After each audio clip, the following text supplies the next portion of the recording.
Student, मैं Akhilesh Dwivedi civil jobs academy के YouTube channel में आप सभी का बहुत बहुत स्वागत करता हूं।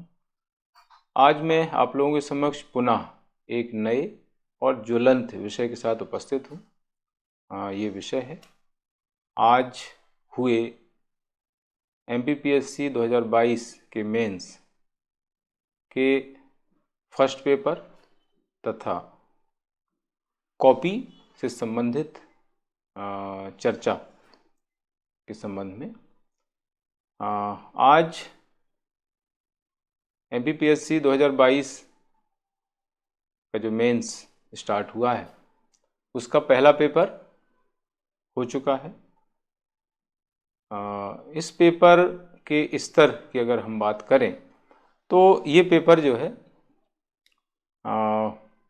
टफ से मॉडरेट की ओर हम इसको मान सकते हैं। ऐसा इसलिए क्योंकि इसका जो फर्स्ट पार्ट था वो हिस्ट्री वाला जो पार्ट वो काफ़ी टफ रहा है पिछले वर्ष की तुलना में। इसमें जो क्वेश्चंस आए हैं वो अपेक्षाकृत टफ रहे हैं। सेकेंड पार्ट यानी ज्योग्राफी वाला जो पार्ट है वो काफ़ी इजी रहा है। फर्स्ट पार्ट के जो 11 मार्कर्स हैं वो इजी रहे हैं। 5 मार्कर्स 3 मार्कर्स इसके टफ रहे हैं, 11 मार्कर्स इजी इसमें कहे जाएंगे। तो ये पूरा पेपर मैं आप लोगों को यहाँ पर बता देता हूँ। इसमें एक बड़ा बदलाव जो हुआ है वो ये हुआ है कि जो अति लघुत्तरी प्रश्न हैं 3 मार्कर्स, उनके लिए 15 से 20 शब्द यहाँ पर दिए गए हैं, जबकि पहले 10 शब्द या एक लाइन लिखने को दिया जाता था, लेकिन इस बार उन्होंने 15 से 20 शब्द दे दिए हैं। तो एक बड़ा बदलाव यहाँ पर देखने को मिला है। इसके लिए आयोग ने पहले कोई डिक्लेयर नहीं किया था, तो इससे जो है स्टूडेंट को थोड़ा सा मुश्किल लिखने में गई होगी, मुझे ऐसा लग रहा है। ठीक है, क्या क्या क्वेश्चंस आए हैं मैं वो एक बार बता देता हूं। जो 3 मार्कर्स के जो क्वेश्चंस है उसमें पहला सौदायिक एवं असौदायिक से क्या तात्पर्य है, ये काफ़ी टफ क्वेश्चन माना जाएगा। दूसरा, कौटिल्य के अर्थशास्त्र में कितने प्रकार के संघ राज्यों का उल्लेख मिलता है, ये क्वेश्चन आया है। उत्तर प्रदेश में स्थित सिंधु सरस्वती सभ्यता के किन्हीं 2 स्थलों का नाम यहाँ पर लिखना है। खिलाफत का अंत किस मंगोल शासक ने किया और कब, ये क्वेश्चन है। मुगल काल में कबूलियत क्या होते थे। सिद्ध साहित्य परंपरा से क्या तात्पर्य, ये सारे क्वेश्चन जो है टफ क्वेश्चन की श्रेणी में माने जाएंगे। पोलीगर विद्रोह कब और कहाँ हुआ। भारतीय राष्ट्रीय कांग्रेस ने देशी रियासतों के प्रति प्रथम बार अपनी नीति कब और किस अधिवेशन में घोषित की। तेभागा आंदोलन कब और कहाँ हुआ था, ये अगला क्वेश्चन है। भीमबेटका को किस वर्ष विश्व धरोहर स्थल घोषित किया गया, ये सरल क्वेश्चन है। कलचुरी कालीन 64 योगिनी मंदिर का निर्माण कब और किसने कराया था। राजा भोज द्वारा रचित किन्हीं 2 ग्रंथों का नाम लिखिए, ये भी इजी क्वेश्चन के अंतर्गत आएगा। सिपाही बहादुर सरकार की स्थापना कहाँ और किसके द्वारा की गई थी। ठगी का दमन किस अंग्रेजी अधिकारी ने किया था, ये भी इजी क्वेश्चन है, पढ़ने में आता है। वाईजाबाई का संबंध किस राजघराने से है। तो इस तरीके से ये 15 क्वेश्चन हिस्ट्री से संबंधित मैंने बताए हैं, उनमें कुछ ही इजी हैं, ज़्यादातर इसमें टफ माने जाएंगे। अगला जो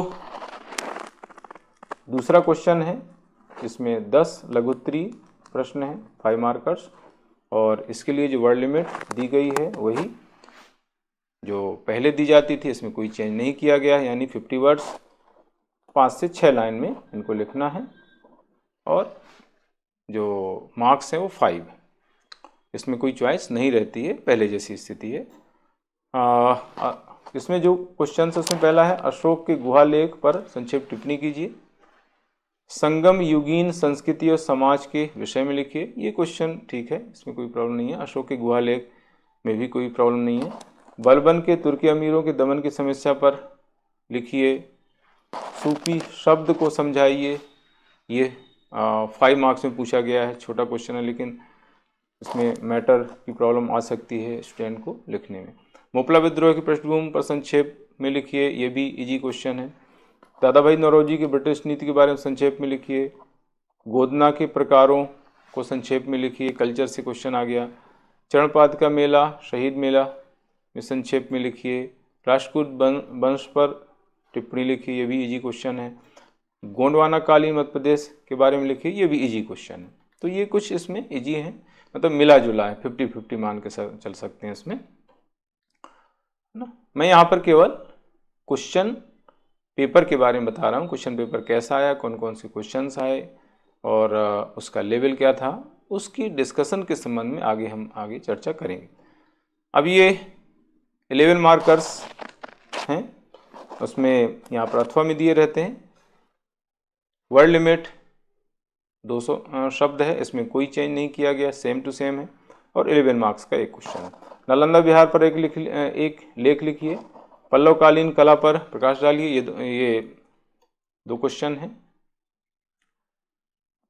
दोनों लगभग इजी हैं, ज़्यादा इसमें कोई प्रॉब्लम नहीं है। शिवाजी के राजनीतिक आदर्श क्या थे, वर्णन कीजिए। भारत पर ब्रिटिश शासन के आर्थिक प्रभावों की व्याख्या कीजिए, ये भी लगभग इजी क्वेश्चन है, इसमें ज़्यादा कुछ प्रॉब्लम नहीं है। हिंदू कोड बिल पर एक लेख लिखिए। सांची क्यों प्रसिद्ध है, वर्णन कीजिए, ये भी क्वेश्चन इजी है। जंगल सत्याग्रह पर प्रकाश डालिए। रियासतों के बाद में विलय की विवेचना कीजिए, इसमें भी कोई प्रॉब्लम नहीं है।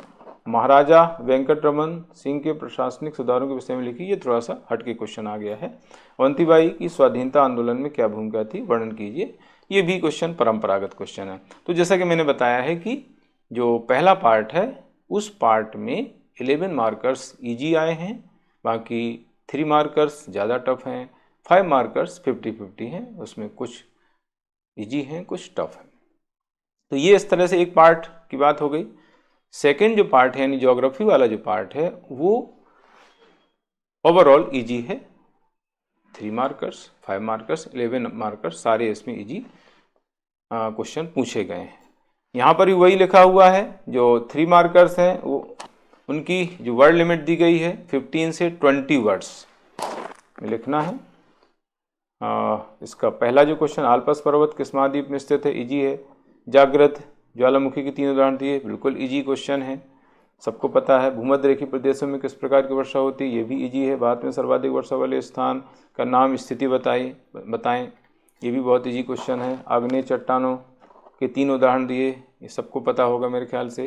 भारत में तांबा भंडार वाले 3 प्रमुख राज्य कौन से हैं।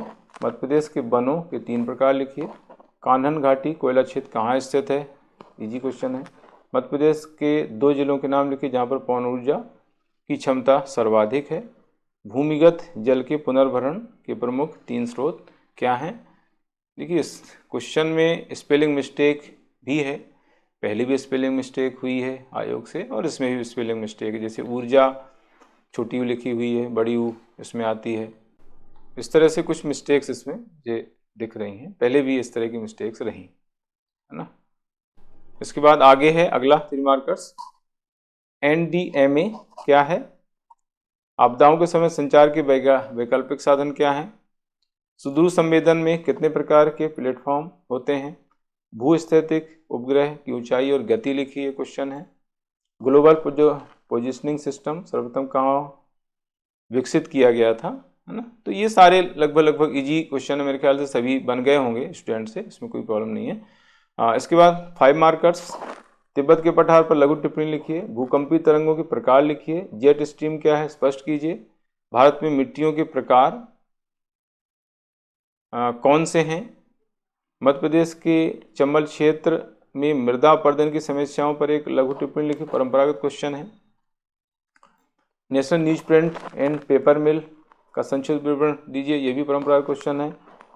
कोविड-19 का क्वेश्चन यहाँ पर आ गया संक्षेप लेख लिखने के लिए। सुरक्षित निर्माण से क्या समझते हैं। सुदूर संवेदन में विद्युत चुंबकीय विकिरण का महत्व उदाहरण सहित बताइए। GIS में कंप्यूटर के महत्व को समझाइए। तो ये जो है इस तरीके से 5 मार्कर्स के क्वेश्चन है। इसी तरीके से 11 मार्कर्स के क्वेश्चंस में ये भी इजी हैं। ज्वालामुखी क्या है, विश्व में ज्वालामुखियों का वितरण समझाइए, चक्रवात क्या है, उष्णकटिबंधीय चक्रवातों की प्रमुख विशेषताओं को उल्लेख कीजिए, एकदम इजी क्वेश्चन। भारत के उत्तरी मैदान की प्रमुख भौगोलिक विशेषताओं का विवरण दीजिए। प्रवास क्या है, भारत में ग्रामीण क्षेत्रों से नगरों की ओर प्रवास के प्रभावों की व्याख्या कीजिए। सारे ये क्वेश्चन जो है हमारे जो नोट्स हैं वहाँ से लगभग ये आए हुए हैं ये क्वेश्चन। मध्य प्रदेश में सीमेंट उद्योग के स्थानीयकरण वितरण को स्पष्ट कीजिए। मालवा की भौगोलिक विशेषताओं का विवरण दीजिए। ये क्वेश्चन रिपीट क्वेश्चन है, इसमें कुछ रिपीट भी हुए हैं। पेयजल में अशुद्धियों के प्रमुख स्रोत क्या हैं, उनका प्रबंधन कैसे किया जाता है। मानव जनित आपदाओं को भोपाल गैस दुर्घटना के उदाहरण सहित समझाइए। भौगोलिक सूचना प्रणाली के प्रमुख तत्व, प्रक्रियाओं, अनुप्रयोगों की व्याख्या कीजिए। और लास्ट क्वेश्चन है जियोग्राफिकल पोजिशनिंग सिस्टम यानी जीपीएस के उपयोगों, लाभ एवं सीमाओं का विवरण दीजिए। तो इस तरीके से जो है ये पेपर आया हुआ है जो आज हुआ है। जैसा मैंने इसके स्तर के बारे में बताया है कि पहला जो पार्ट है वो थोड़ा सा टफ है, दूसरा जो पार्ट ज्योग्राफी का वो एकदम इजी है, इसमें कोई ज़्यादा प्रॉब्लम नहीं आई है। अब बात कर लेते हैं इसकी कॉपी जो चेंज हुआ है उसके बारे में। कॉपी में बहुत बड़ा बदलाव किया गया है और इसके बारे में स्टूडेंट को कोई सूचना नहीं दी गई थी आयोग द्वारा। तो इससे जो है स्टूडेंट को काफ़ी मुश्किलों का सामना लिखते समय करना पड़ा होगा और कई स्टूडेंट इसमें कंफ्यूज भी हैं कि हम कैसे क्या करें। तो सबसे बड़ा जो बदलाव देखने को मिला है वो ये मिला है कि जो 3 मार्कर्स हैं उनमें 3 लाइन दी गई हैं। मैंने यहाँ पर ये फॉर्मेट कॉपी का दिया हुआ है, तो इस तरह से 1 2 3 लाइन दी हुई हैं और ये चौथी लाइन का यूज हम नहीं कर सकते क्योंकि यहाँ से क्वेश्चन स्टार्ट हो जाता है ना। तो ये 2019 जैसी लगभग कॉपी हो गई है।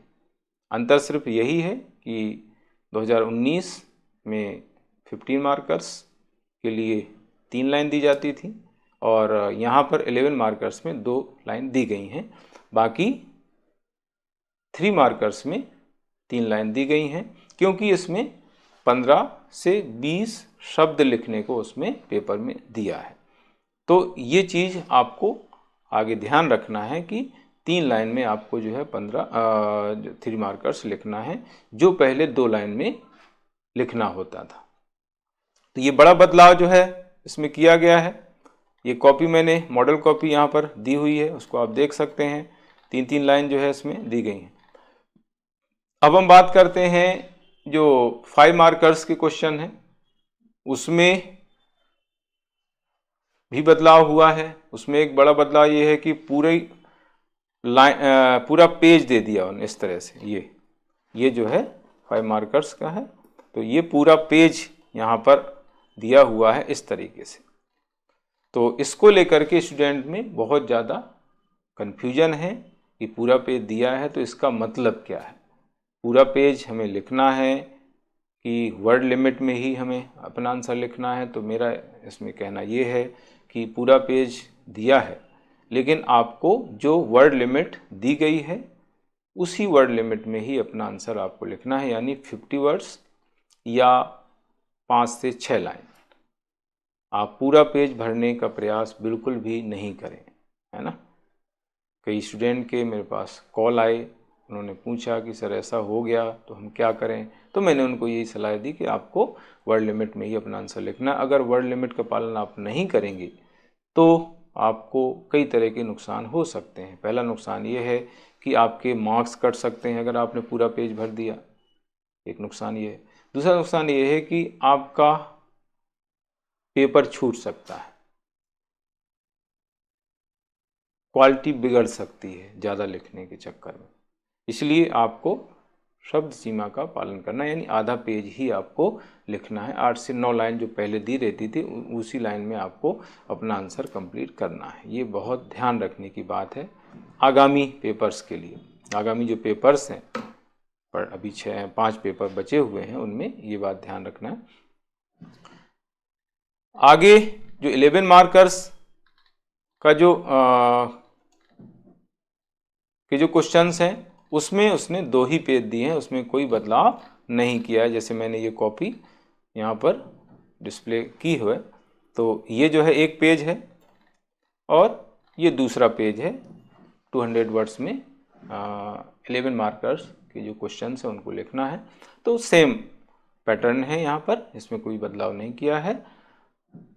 एक दो चीज़ और इसमें इम्पोर्टेंट है कि क्वालिटी जो है अच्छी कर दी है कॉपी की। जो पिछले बार बहुत क्वालिटी गिरा दी थी आयोग ने, तो अभी अच्छी क्वालिटी कर दी है। पिछली बार स्टूडेंट का ऐसा कहना था कि लिखने में इंक जो है फैल रही थी और दूसरे पेज में जो है वर्ड दिख रहे थे। तो इस बार ऐसी प्रॉब्लम नहीं है, अच्छी क्वालिटी की कॉपी मिली है। और 2 जो लाइन के बीच गैप कम कर दी थी उसको बढ़ा दिया गया है। ये लाइन, ये जो गैप है इसको बढ़ा दिया है, पहले कम कर दिया था। इसके अलावा ये लाइन जो है लंबी कर दी है, ये भी एक जो है चेंज हुआ है, लाइन लंबी कर दी है, तो लिखना ज़्यादा पड़ा है स्टूडेंट को। तो आगे इस तरह की स्ट्रेटजी बनाएं कि आप जो है पूरा पेपर अच्छे ढंग से कंप्लीट कर सकें और कॉपी में जो है आप अच्छे से लिख सकें। तो ये सारी अपडेट, ताज़ा अपडेट मैंने आप लोगों को दी है जो आज के पेपर में और कॉपी में देखी गई है, और इस तरह के अपडेट मैं आगे आप देता रहूँगा। और जो पेपर आगे होने वाले हैं उन पेपर्स के बारे में, उन पेपर्स के स्तर के बारे में अपडेट दूंगा। तो आज के लिए इतना ही। आप सभी को बहुत बहुत शुभकामनाएं।